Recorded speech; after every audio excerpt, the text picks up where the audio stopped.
முருகா வெற்றிவேல் முருகா. வேலுண்டு வினையில்லை, மயிலுண்டு பயமில்லை. என் அன்பு தங்கமே, எப்பொழுதும் என்னை நிராகரித்து விட்டே செல்கின்றாய். இப்பொழுதாவது நான் சொல்வதை சற்று காது கொடுத்து கேள் தங்கமே. என்னை பார்க்காமல் சென்று விடாதே.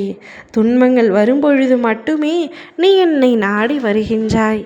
இன்பங்கள் வரும்பொழுது என்னுடைய ஞாபகமே உனக்கு இல்லாதது போல் இருக்கின்றாய்.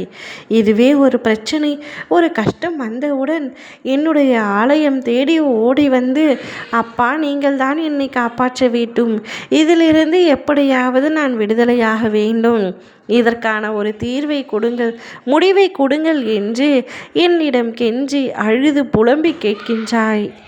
இதுவே அப்பிரச்சனை முடிந்ததும் என்னுடைய நினைவுகள் கூட உனக்கு வருவதில்லை. யாரோ போல என்னை ஒதுக்கி வைக்கின்றாய். எதற்காக இத்தனை வேறுபாடுகள் தங்கமே?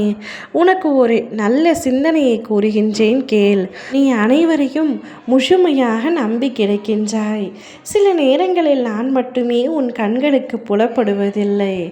ஆனால் உன் வாழ்வில் உன்னை முன்னேற்றம் வராமல் உன் அருகே இருந்து தடுக்கும் சில உறவுகளை நான் உனக்கு முகம் காட்டி கொடுக்க இருக்கின்றேன். ஆகையால் துயரம் தரும் மனிதர்கள் யாராக இருந்தாலும், எவ்வளவு பெரிய உறவாக இருந்தாலும், அவர்கள் உன் வாழ்வில் தடை கற்களாக இருந்தால் அவர்களை தூரம் வை தங்கமே.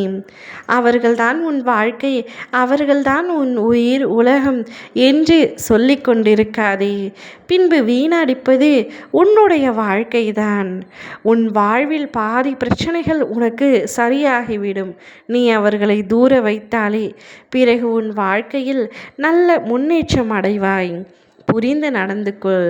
அனைவரையும் கண்மூடித்தனமாக நம்பாதே. யாரையும் நம்ப வேண்டாம் என்று நான் கூறவில்லை. ஆனால் யார் மீதும் கண்மூடித்தனமான நம்பிக்கையை வைக்காதே என்று தான் கூறுகின்றேன். வாழ்க்கையில் நீ நினைக்கும் அனைவரும் நல்லவர்கள் அல்ல. அனைவரும் ஒரு சில சூழ்நிலைகளில் சுயநலவாதிகளாகவே இருக்கின்றனர். உன்னை நம்பி இருக்கும் சிலரை நீ பார்த்துக்கொள். அதை விட்டு நீ யார் மீது உண்மையாக இருக்கின்றாய் அவர்கள் உனக்கு துரோகம் இழைத்தாலும் உன் மனதிற்கு நீயே சமாதானம் சொல்லிக்கொண்டு அவர்களை நம்பிக்கொண்டு விடாப்பிடியாக பிடித்து கொண்டிருக்கின்றாய். வாழ்க்கையில் நீ ஒருவரை பிடித்திருப்பதால் அவர்களால் உனக்கு நல்லது என்று நினைக்காதே.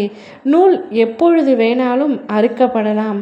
அதுபோலதான் சில உறவுகள் உன்னை தூக்கி தூர எறிந்து விடுவார்கள்.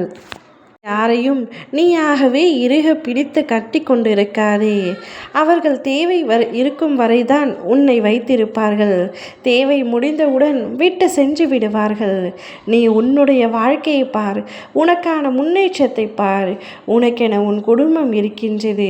போதாததற்கு உன் அப்பா நான் இருக்கின்றேன். என் மீது கவனம் செலுத்து. உனக்கு யார் உண்மையாக இருக்கின்றார்களோ அவர்களிடம் நீ உண்மையாக இருந்தால் போதும். அனைவர்களிடம் உண்மையாக இருக்க வேண்டும் என்ற அவசியம் இல்லை. நான் சொல்வதை கேட்டு நடந்து கொள் தங்கமே. ஓம் முருகா வெற்றிவேல் முருகா.